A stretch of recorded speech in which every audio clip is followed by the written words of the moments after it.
Hey, what's going on, guys? This is Kingdom Motorsports here today, and I'm going to be showing you how to change out your gauge cluster cover. The tools you're going to need today is a 7mm your ratchet with an extension and a flathead. This is one I picked up the other day from a wrecking yard. We're going to hit it with some cleaner from some glass clean, and then after that I'll show you guys how to pull the cluster out of the truck. So yeah, anyways, I'm just using standard glass cleaner here. We're just going to go ahead and spritz this on down. And what we'll do is grab your paper towel and go ahead and clean it out. Just get all the dirt and contaminants off of it and make it look perfect again. Alright, now once it's all cleaned up, you want to double check and make sure all the contaminants are clean. And I know I didn't mention this earlier, but this cover here is actually off a 2006 Escalade. And I'll show you what I have for my cluster right now inside the truck. Alright, let's go ahead and walk on over there. This is my 06 crew cab in case you guys haven't seen any of the last videos. And this is what we're working with today. This is my cluster. It has been redone, and yes, this is not an original Silverado SS cluster. This is just an overlay from US Speedo that I had done from a buddy of mine. So what we want to start with is grabbing your key, put it inside the ignition. Let's go ahead and go to the on position. I don't know if you guys can see that now, but as you can see, it's all redone with all white with the pinkish purple LEDs. And what we want to do now is put your foot on the brake, take your left hand, go ahead and it's kind of hard to do this with one hand, but there's a lever on your left side. You'll want to pull your steering wheel all the way down, then take your drive handle here for your gear selector, pull that all the way down. From there, there's this cover right here, which is this is aftermarket Denali from I think it was 2005 I pulled it from. What we want to do is we want to grab it from here with one hand or two, it's up to you. You just want to carefully, like I said, carefully, as you can see, it's already starting to pop out. Come to this side, just put your fingers up behind it a little bit and just start pulling it back. All right, now that we have it back, we're just keep holding on to the top, pull it back like that, and then pull up, and then your cluster's off. From there, you have, right now I only have two on mine, but there are 1, 2, 3, and 4. Oh, you can't. 4 7mm bolts, and that's what you'll want to use the extension for. To go ahead and pull that out. Like I said before, I'm gonna go ahead and grab this. I'm gonna start going ahead and loosening this from here. I'm gonna do all of them. All right, once that bolts out, we're gonna switch over to this one here, which is kind of hard. I'm using a long extension just so it's easier for me. I'm not using my ratchet or anything. Let me go ahead and switch hands real quick. All right, as you can tell, I'm just going ahead and loosening that bolt up right now. All right, now that the last bolt's out, these are the two 7mm right here.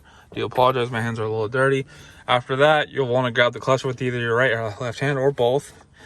You'll want to tip the cluster forward a little bit like this so you can have room, and then go ahead and pull it forward. Now, as you can see, there's a plug here.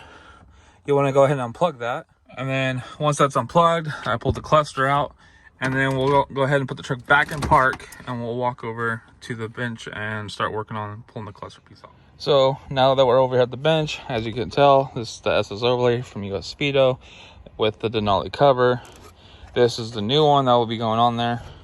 So in order to replace this guy to this guy, there are 2 clips. 1, 2, actually, my apologies, there's 3, and there's 2 on the bottom, which is a little pain to get into. So what you'll do is you can use your hand or you can use a flathead.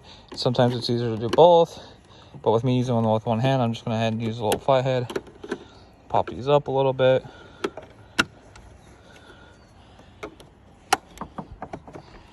And then it should pop right in. This one's getting a little stuck. All right, and I got it. So it'll come forward.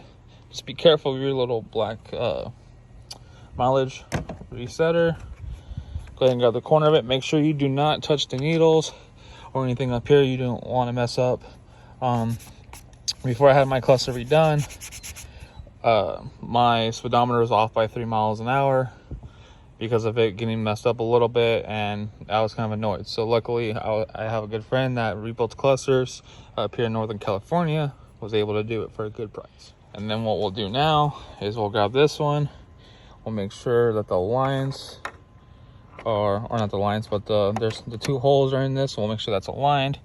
Here's the 2 bottom tabs I was talking about earlier. That'll just pop out. Pull that down, grab the cluster, turn around. There's the 1, 2, which that one clipped in already, and 3. And then from there, it's a repetitive process of how I showed you to pull it out, is to install. And so what I'll do, instead of showing you guys how to reinstall it, I'll show you guys the finished product. All right, guys, so this is the finished product here. As you can tell, the surround's all the way back in. It's all bolted up. It looks so much better, as you can tell, with the whole, Denali cluster in there. See if I can get the focus. There we go. As you can tell, it has a nice little chrome ring on it. It just makes everything pop a little bit more. Don't get me wrong, I really do like the Denali, the covers and everything, because I do like the wood dash. It's a lot smoother than the standard Silverado stuff. If you guys have any questions, please just let me know, especially if you guys live in the Northern California area, or if you guys want to get your cluster shipped out for a good rate. This guy really doesn't disappoint. Honestly, these colors are really bright during the day and at night. As you can tell, even with my AC controls, they're super bright as well. That's all I got for you guys today. I'll be posting some more videos very soon, so hope you guys have a great day. All right, bye.